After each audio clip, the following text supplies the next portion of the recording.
ബിസ്മില്ലാഹ് വൽഹംദുലില്ലാഹ് വസ്സലാത്തു വസ്സലാമു അലാ അഷ്റഫി റസൂലില്ലാഹ് വഅലാ ആലിഹി വസഹബിഹി അജ്മഈൻ അമ്മാ ബഅദ്. നാം ഇന്ന് 21-ാം നൂറ്റാണ്ടിലെ വിവര സാങ്കേതിക യുഗത്തിലാണ് ജീവിക്കുന്നത്.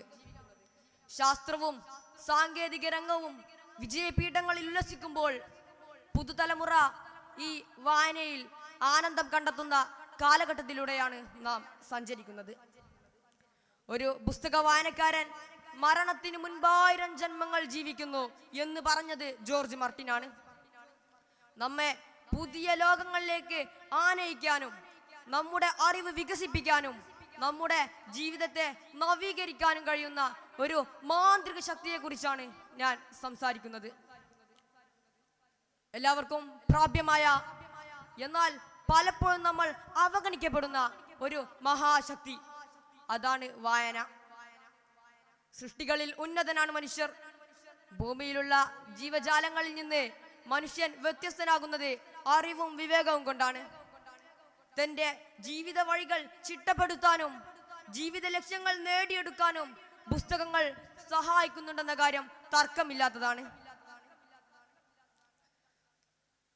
അറിവിന്റെയും വിദ്യയുടെയും മഹത്വം ഏറെ ഉദ്ഘോഷിച്ച മതമാണ് ഇസ്ലാം.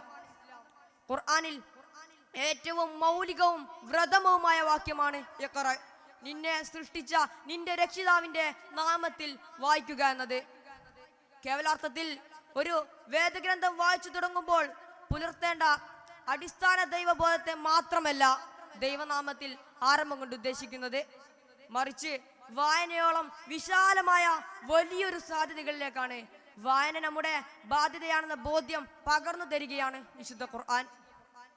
പ്രശസ്ത ബ്രിട്ടീഷ് തത്വചിന്തകൻ ഫ്രാൻസിസ് ബാക്കണിന്റെ പ്രശസ്തമായ ഒരു വാക്യമുണ്ട്: ചില പുസ്തകങ്ങൾ രുചിച്ചു നോക്കേണ്ടവയാണ്, ചിലത് വിഴുങ്ങേണ്ടതുമാണ്, അപൂർവം ചിലത് ചവച്ചരച്ച് ദഹിപ്പിക്കേണ്ടതുമാണ്. എന്തു വായിക്കണം, എങ്ങനെ വായിക്കണം എന്നതിനെ കുറിച്ചാണ് ബാക്കൺ ഓർമ്മപ്പെടുത്തുന്നത്. നന്മയുടെ, നീതിയുടെ, ധാർമ്മിക മൂല്യങ്ങൾ ഉയർത്തിപ്പിടിക്കുന്ന പുസ്തകങ്ങൾ ഭാവിയിലെ വെളിച്ചങ്ങളാണ്. ബ്രഹത്തിന്റെ പ്രശസ്തമായൊരു വാക്യമുണ്ട്: വിശക്കുന്ന മനുഷ്യ, നീ പുസ്തകം കയ്യിലെടുക്കൂ, അതും ഒരു ആയുധമാണ്. വായനയിലെ രാഷ്ട്രീയത്തെയാണ് ബ്രഹത്ത് ഇവിടെ ഓർമ്മപ്പെടുത്തുന്നത്.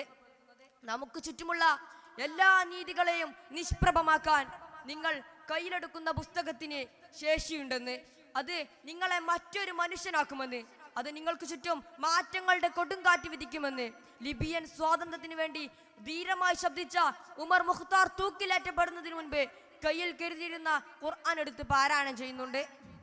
ഉത്തമ ഗ്രന്ഥത്തിൽ മരണം മുഖാമുഖം കാണുമ്പോഴും ചേർത്ത് പിടിച്ച ചരിത്രം നമ്മെ ത്രസിപ്പിക്കുകയാണ്.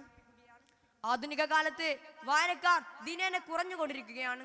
പ്രധാനമായും മനുഷ്യർ ഡിജിറ്റൽ ലോകത്തിലേക്ക് മാറിയതാണ് അതിന്റെ കാരണം.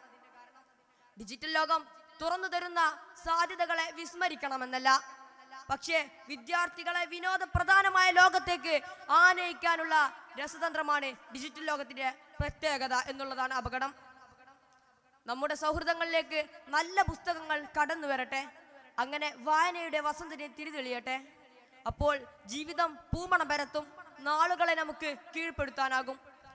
Today's reader is tomorrow's leader. ഇന്നത്തെ വായനക്കാരൻ നാളത്തെ നേതാവാണ്. മാർഗരറ്റ് ഫുള്ളറിന്റെ വാക്കുകൾ നമുക്ക് പ്രചോദനമാകണം. ഇത്തരുണത്തിൽ പ്രശസ്ത കവി കടമ്മനിട്ടയുടെ വരി എന്റെ കാതിൽ മന്ത്രിക്കുന്നു: കണ്ണു വേണം ഇരുപുറം എപ്പോഴും, കണ്ണു വേണം മുകളിലും താഴെയും, കണ്ണിലെപ്പോഴും കത്തിജ്വലിക്കും ഉൾക്കണ്ണ് വേണം, അണയാത്ത കണ്ണ്.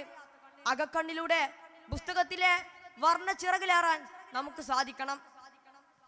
വായന എന്നത് വെറും ആഡംബരമില്ലെന്നും അത്യാവശ്യമാണെന്നും ആണ് ഞാൻ നിങ്ങളെ ഓർമ്മപ്പെടുത്താൻ ശ്രമിച്ചത്.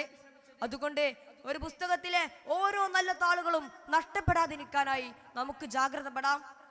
നമുക്ക് മുമ്പിലുള്ള മാന്ത്രിക ശക്തിയെ നമുക്ക് സ്വായത്തമാക്കാം. ഇത്രയും പറഞ്ഞുകൊണ്ട് ഞാൻ എൻ്റെ പ്രസംഗം അവസാനിപ്പിക്കുന്നു. അനിൽ അൽഹംദുലില്ലാഹി റബ്ബിൽ ആലമീൻ. അസ്സലാമു അലൈക്കും വറഹ്മത്തുള്ളാഹി വബറകാതുഹു.